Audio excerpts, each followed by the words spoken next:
Hello, everyone. Hi, everybody joining us online and all of our in-person guests. Welcome to our Visiting Artist Lecture Series. I'm Liz Farrell. I direct the Artist in Residence program at Anderson Ranch. Before we begin, I'll ask that you please silence your cell phones. After the lecture, we'll have a Q&A period. So please raise your hand with questions. We'll get to you with a microphone. And I'm going to start with a land acknowledgement. Anderson Ranch would like to acknowledge that our campus resides on the traditional ancestral territory of the Ute people, who called the Roaring Fork Valley and beyond home for over 800 years. Through our mission to promote a wide range of arts, cultures, and voices, we commit to partner with and honor the indigenous ancestors and residents of the sacred land where we learn, work, and create. It's an honor and a pleasure to introduce Calida Rawles.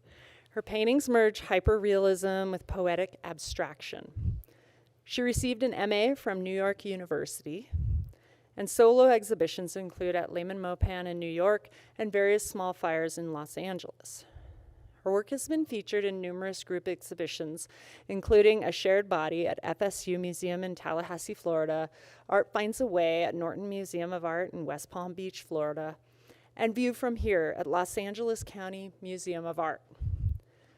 Calida created the cover art for Ta-Nehisi Coates' novel, The Water Dancer, and her work is in numerous public and private collections, including the LA County Museum of Art, Perez Art Museum in Miami, the Dallas Museum of Art, and the Studio Museum in Harlem. So please join me in welcoming Calida Rawles.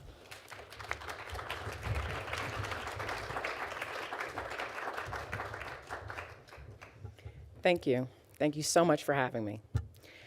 I want to begin by saying, or even just sharing, that I wasn't raised in a religion. My father was an atheist. My mom was agnostic. And when I reflect on the upbringing where there wasn't much conversation about spirituality, it made me more interested in it. You know, Bible, myth, and epics became one of my favorite classes.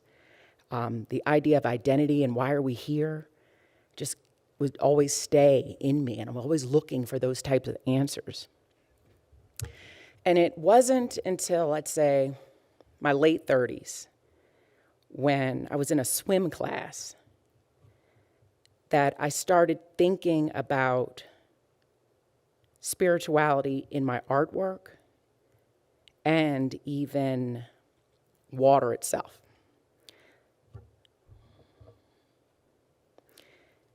You see, when I took this swim class, I went in there very arrogantly. I was like, I can swim because I splashed around a few times in a public pool. My parents didn't know how to swim. And I I met this coach, and they told me to, swim across, do this test, and I couldn't even get all the way across. I felt like I was going to drown just trying to get one lap over, even though I thought I could swim. And I realized I just knew how to not drown quickly. The coach gave me a kickboard and told me to go over to the side. But I stayed with it. And it was in the water when I saw this light, this reflected light off the water, and even breathing. It was like meditative, like taking in the deep breaths and all of that I really felt centered. And I even felt like all of the issues I came into the water with weren't so big. And I felt physically lighter, obviously, and spiritually lighter. And then I started thinking of water itself, and how water is 60% of our body and the Earth's surface. And I started doing more research on water memory theory, which is the ability to retain memory of substances that previously dissolved in water. And there's even studies about water having emotional memory. And when I was thinking about that and studying that, I thought of Middle Passage and how many bodies were in that water. And then the Black experience with water. The fact that we have the highest drowning rates, from 5-year-olds to 19-year-olds drown at 5.5 times higher than white people of that age group. And it's really because of segregation laws. Like, we are sitting and living in that. But I started thinking that this is how I feel in water. Like this piece here, Echo My Moonlight.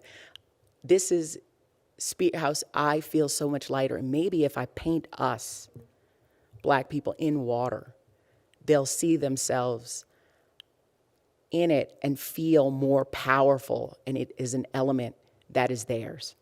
Because often I find, especially the idea of swimming in my culture, they don't think is theirs because of segregation laws. Their parents don't swim often, and they didn't get taught to swim, or they don't have access to pools and water. And it was just like thinking about that and understanding my upbringing when I would go to the beach with my family.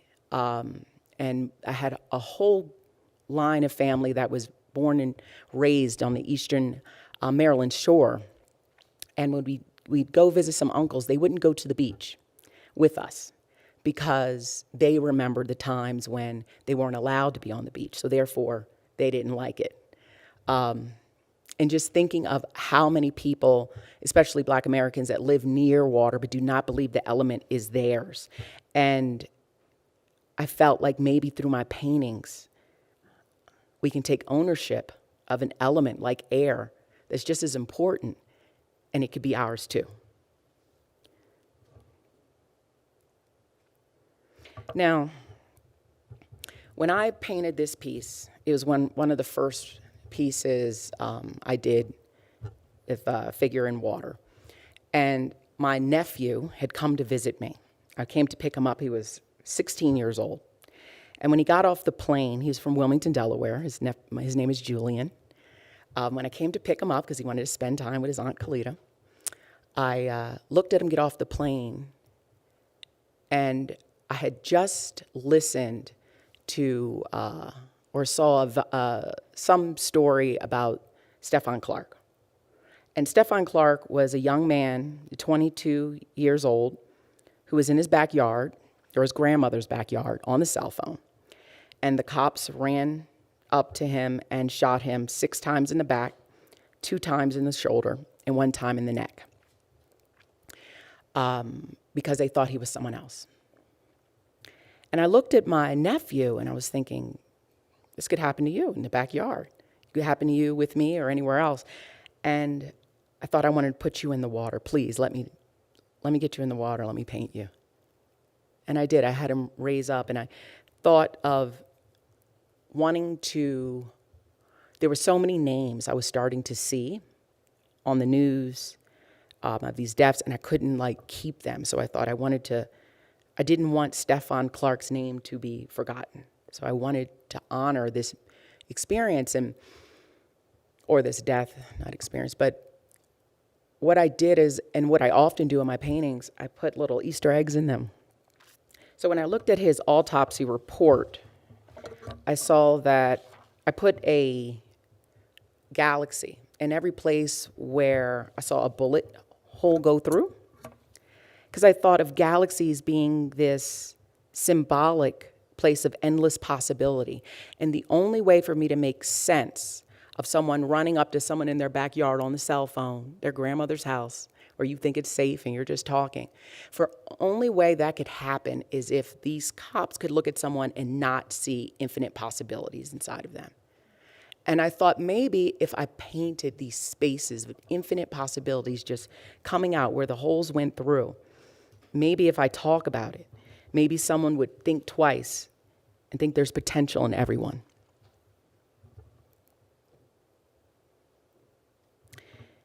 And then there was Freddie Gray. In Baltimore, a 25-year-old male was arrested for having a switchblade. When he was in handcuffs in the van, somehow his neck and spine and body was broken apart. Obviously died. The police were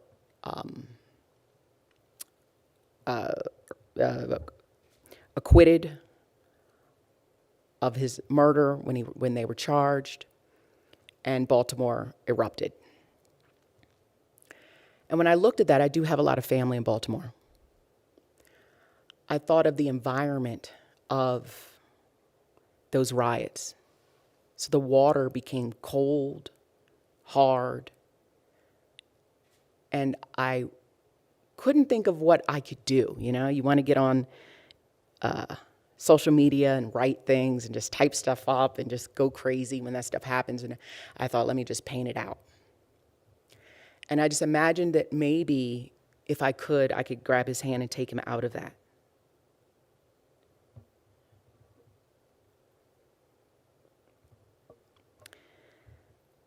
When I had my first solo show, A Dream for My Lilith, at various small fires in Los Angeles, I decided to use my love for Bible stories or biblical stories, and I came across this alternate biblical creation story, the story of Lilith. I hadn't heard of it before. I was like, what? Adam had like a first wife? Okay. Where this woman named Lilith was made equally out of dust and earth, just like Adam, but she did not want to be dominated by Adam. So she left Eden. It was not a place of happiness for her. And she took refuge in the sea. And so I was thinking about that story and how amazing it was. She was also, considered very difficult, that she was this Lilith, this horrible person for wanting to be independent. And I actually called my cousin Shauna up, and I told her this story, and I was like, Lilith was a black woman, that stereotype of black women, of being difficult. I thought of that, and triple consciousness.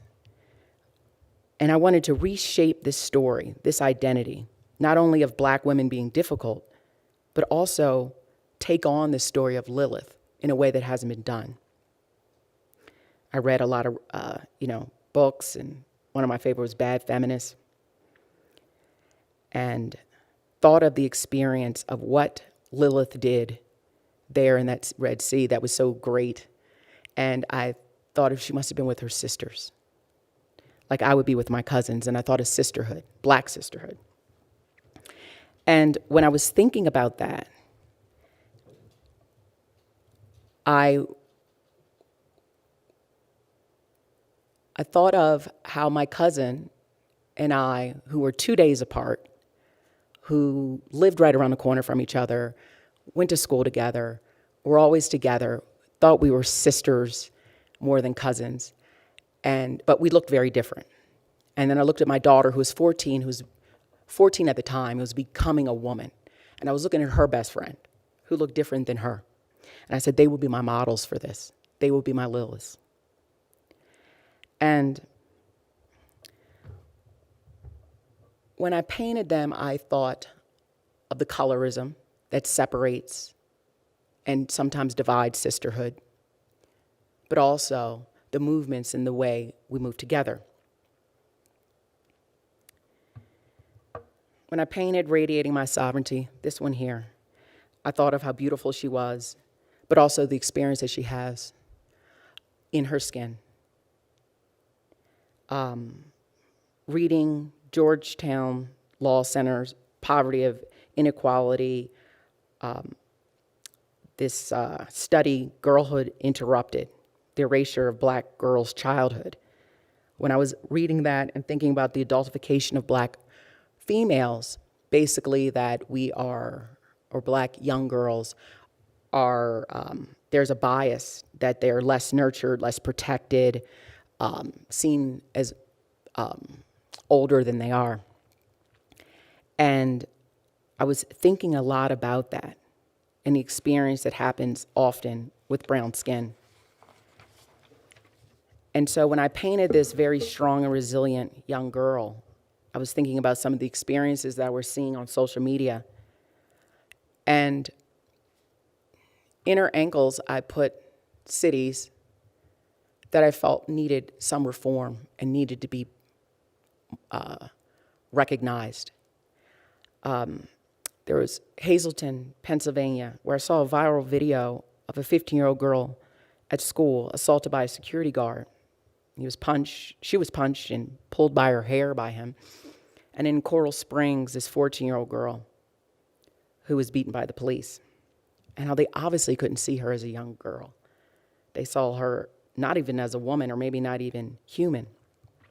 But at the same time, I didn't want to make this negative thing her full identity, because one's painful experience doesn't make up one's full identity. It is the aftermath of that negative experience. It's the resilience that makes you who you are. And I feel like I feel that when I look at her, this strength, this beauty, and this grace.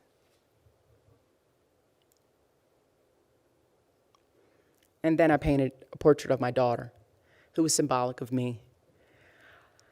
She has skin close to my skin complexion, and I thought she had very much the same experience when she talked to me about being so light that she was easily accepted more into white world, but yet different. And then at the same time, when she's questioned with Black people about her blackness, having to prove it.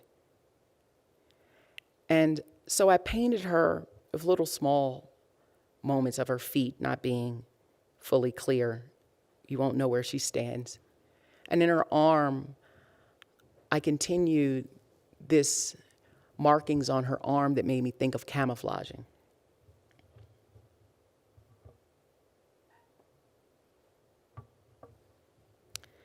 Now, I was thinking of this sisterhood, and when I painted this 12-foot painting, the space in which we travel, I wanted it to be an intimate relationship between them, where the viewer is outside of their experience, where this sisterhood, they're connected by this DNA strand.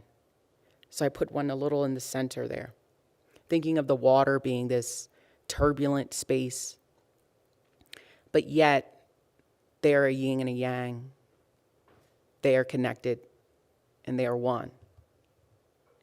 And it made me think of my close relationship with my cousin. Now, what I didn't share is when I told her all about this, and she was very excited, Shauna was battling ovarian cancer. She battled it for 12 years, and she passed at 43, when we both turned, 43. And she didn't get to see these paintings. So basically, I painted them in mourning. This is right after she died, I started this work. And this one was really in honor of our relationship. And I love the title. Yesterday called and said we were together. It's from a line from Claudia Rankine's book, Citizen. It was like this, how water can even time, water can transport you back. And you can have these memories in these spaces together.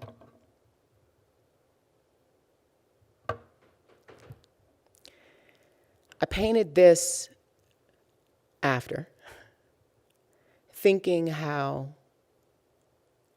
I'm trying to be positive here. I had to put this in there because it gets dark. A new day coming.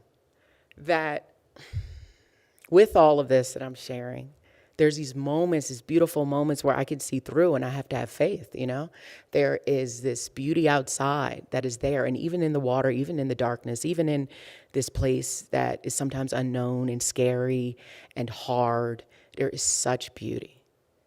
And I wanted to celebrate it in a way in this one, of her looking in another space and place and knowing what is coming.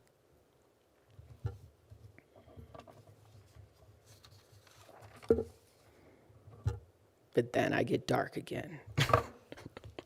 This is my Atlas. I thought of Atlas, that Titan god who held up the sky, but for me, he holds up the water. And it really personifies the quality of endurance, where he is centered, he is grounded, he is strong. I have this mixed feeling about every time I'm so glad the news isn't reporting all of these deaths over and over, because it was definitely like killing my spirit, and I didn't know what to do with it, but except for paint. But at the same time, I know it's still going on and it's real, and I have to accept it. But it was like, I don't want it to be forgotten because it's not the flavor of the month to talk about, you know? But anyway, when I did this piece, I was just looking at all these videos, and, it was COVID.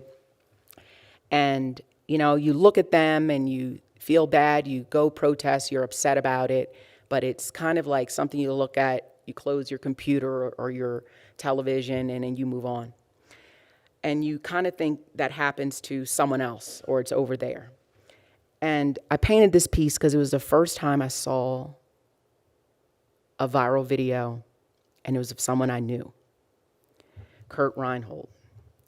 He was a parent at my daughter's daycare. He was arrested for jaywalking and was killed. And I was like, oh, I gotta paint.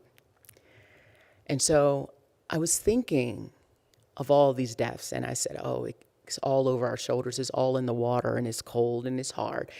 And so what I did is I looked at the year and all of these things that were happening, and I put like a map of all these cities and places that had so many police killings, and I wanted to put that in the water and have them recorded. This is at SF MoMA as this piece. I was really happy about that because I wanted this to be recorded and remembered. These faces, these people, it to be documented. And it's not just this time when people went protest and talked about it at a moment, that it will always be remembered that they were full people. I went too fast the wrong way. Oops, sorry. Now I'm going crazy. Let's see. And so I'm really glad that they have this beautiful piece.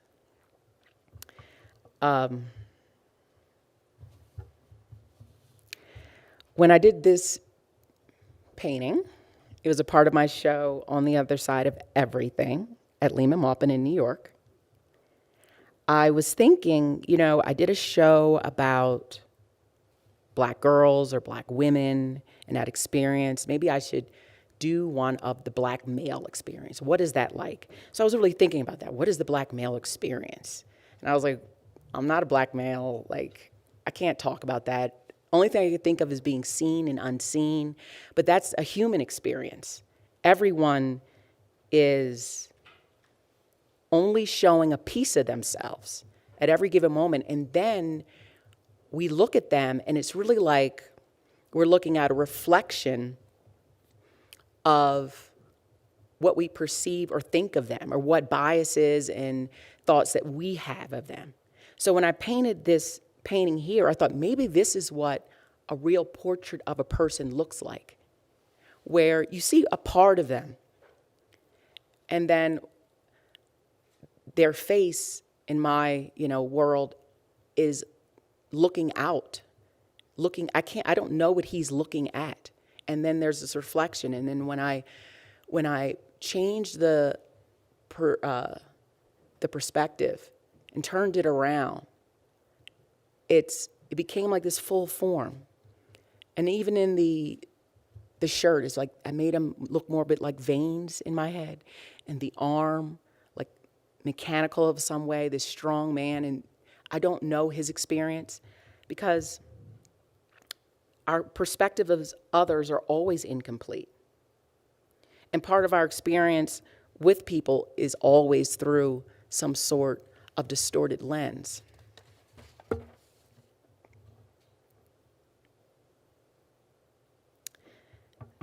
This is lightness of being.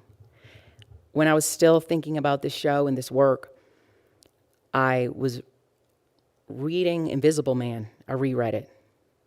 I love that book, especially the prologue.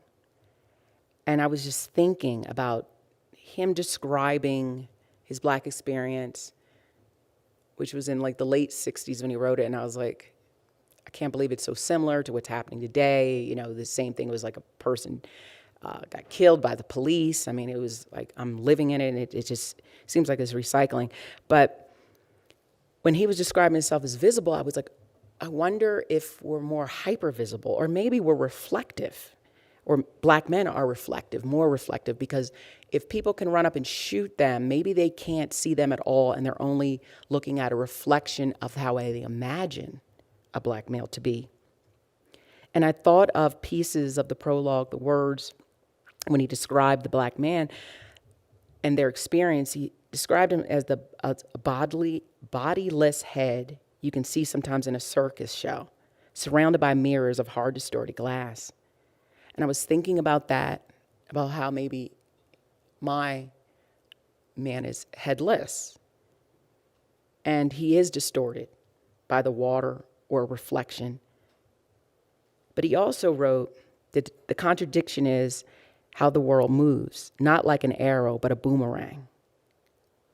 And I thought of that a lot when I tried to paint this man that seemed to surrender.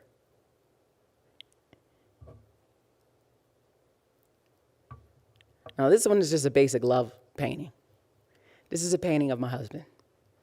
I've been with him for 22 years. Hi, Calida Rawles. I'm sure you're watching.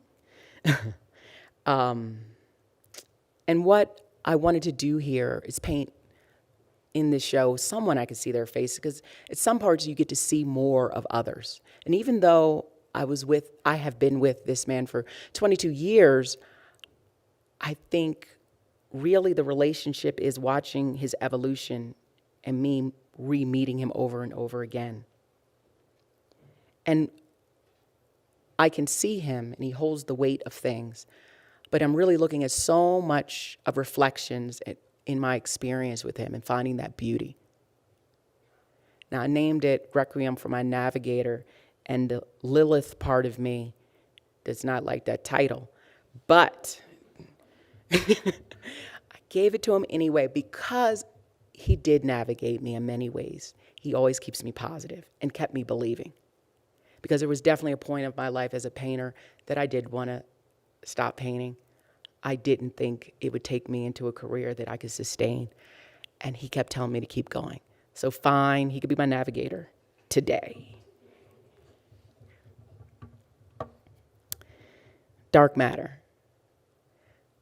I thought a lot of being, again, with this show, of being seen or unseen and what that means, and being part of something larger.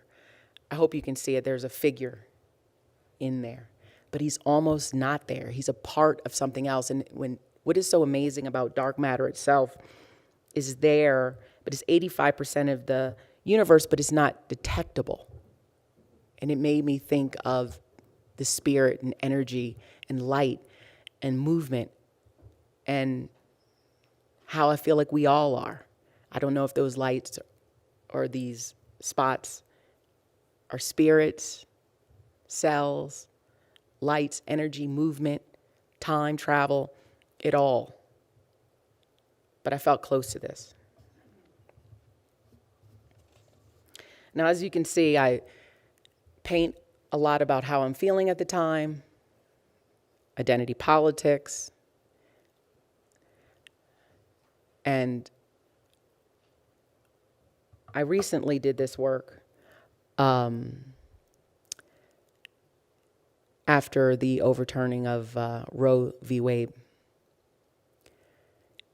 And when that happened, first I was, I saw it coming, everyone was talking about it, but I was still in shock, and I was angry, and I was like, I don't even know what to do with this. So I was like trying to do all these calls and talks and join meetings, and which was great, and which I was so happy to be a part of.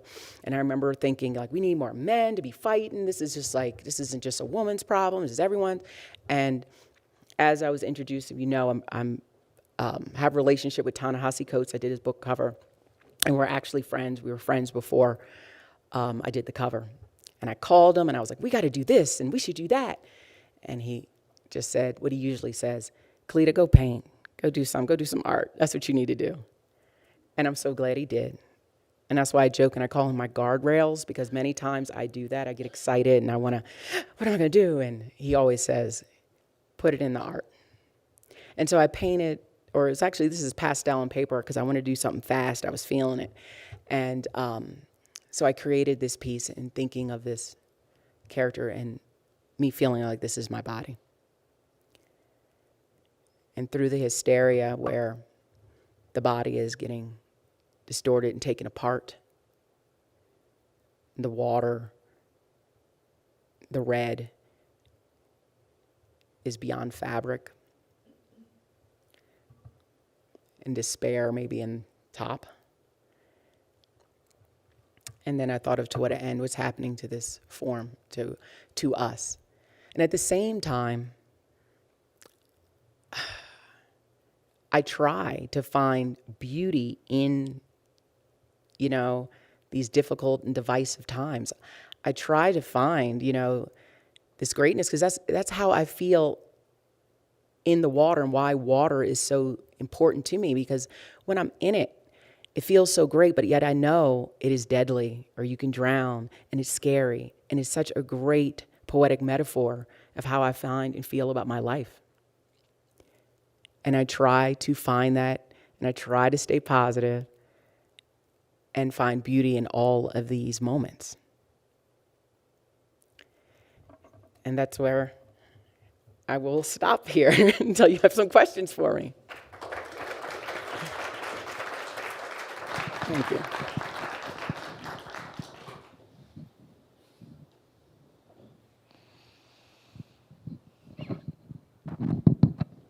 I just could say something. I became obsessed with Freddie Gray, too. And his level of toxicity in his body from the drinking water where he lived made him a little off. And last night the president was on saying how we have to clean up the lead pipes. And that's why Freddie Gray died early too, because the police didn't know, children born in that neighborhood have a shorter life expectancy than North Korea and Afghanistan. It's a huge picture of our culture. Anyway, the drinking water. I know drinking water is another subject too, right? He was so toxic neurologically.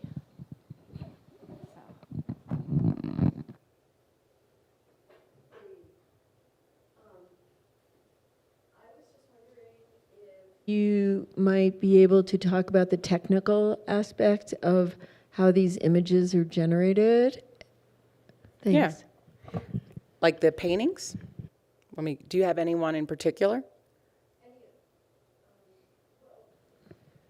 Like that one. Okay. Well, I start with taking photos. I use photo references. I then I start painting. I usually take about, let's say, in a photo shoot, maybe 300 to 400 pictures. Then I go through and pick some of my favorite. Sometimes I have a winner that I want to play with. And then sometimes I'll have 3 or 4 pictures I'll put up on a screen. And I paint usually from a monitor. And I go in and out of what is that called? I can't think of it now. Like the percentage of how big you see it. I can't think of the word right now. The scale. I think that's good. And so I play with that and I look at it and I try to find shapes and beautiful moments in the form. I'll draw it on the canvas and then I start going.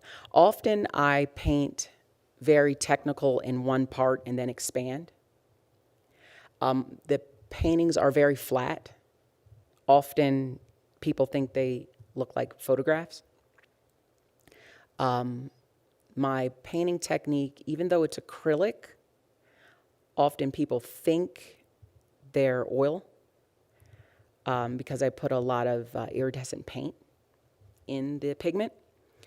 And then at the same time, they're very thin layers. So it's like I'm painting like watercolor.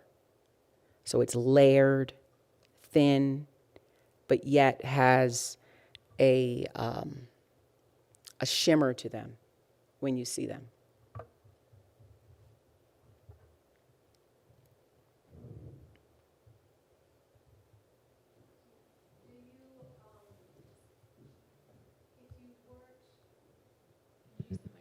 Oh, sorry.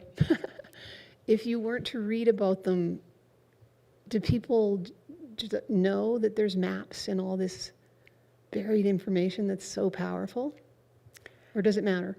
It doesn't matter to me. I'm okay with them seeing just a beautiful painting. And they are, by the way. If they want to learn more, they can. I'm okay with that. I remember when I did, let me see if I can go back. These pieces here, like this one. I remember someone was asking me the title, should I put Coral Springs or Hazel? You know, I just didn't want that to overwhelm what it's really about. You know, it's really, I enjoy looking at beautiful paintings. And even though they have very dark subject matters behind them, I want you to be able to experience something beautiful and feel okay with it, and not just feel depressed. You know, I don't want, like, if there's something about death, I don't want to like painting of someone shot or have to look at that, because I don't want to look at that myself. So, and then this experience of how I put it on their ankles of like it weighing her down, these things, but it doesn't really. It's something that's a part of you. Everyone has something that can weigh them down. There's everyone that has something at their ankles that could hold them back, but it doesn't take up their full experience or identity. And even though I'm talking about this, the paintings themselves can be just beautiful works of art that you can enjoy. Absolutely stupendous. And that just makes it more healing. Thank you.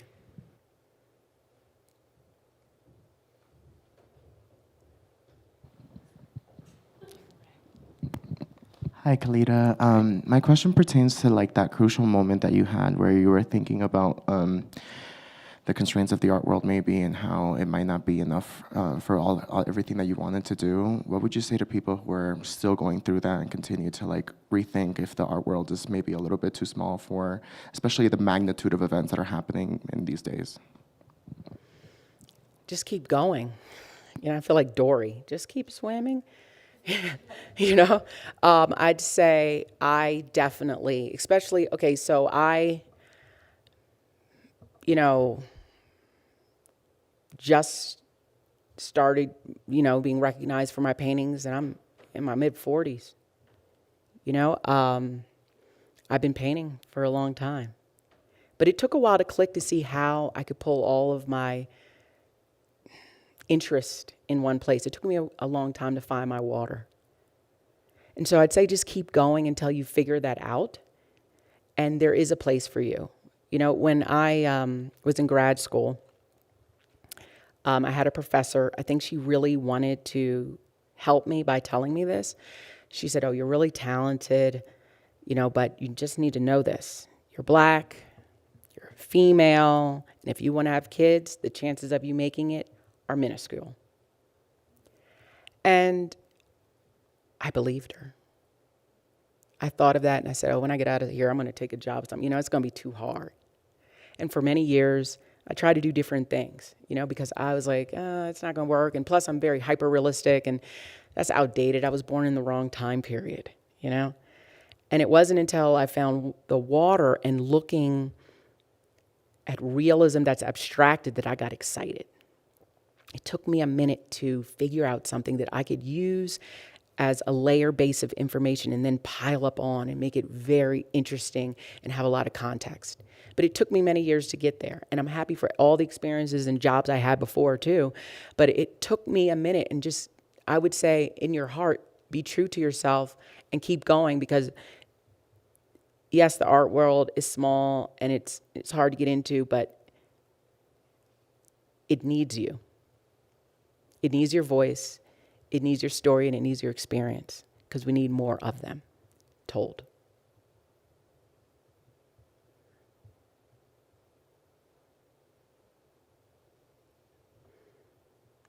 Anybody else?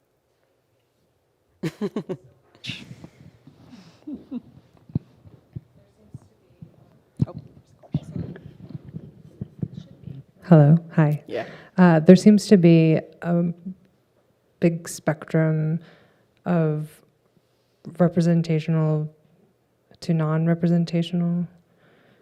Does that correlate with your feelings or your idea of spirituality, like in that moment when you make those decisions?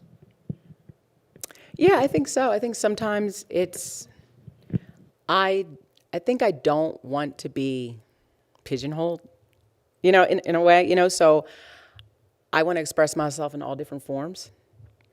And so when I have the feeling to go more abstracted or, surreal, even in the work, I go there.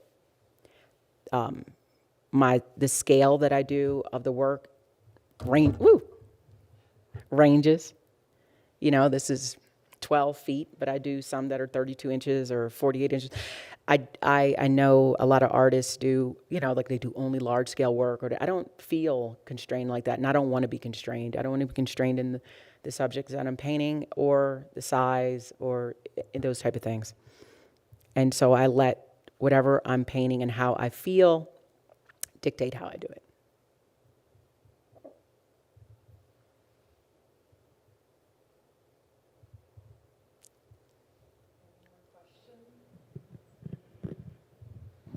Okay. Thank you so much. Thank you. Thank you for having me.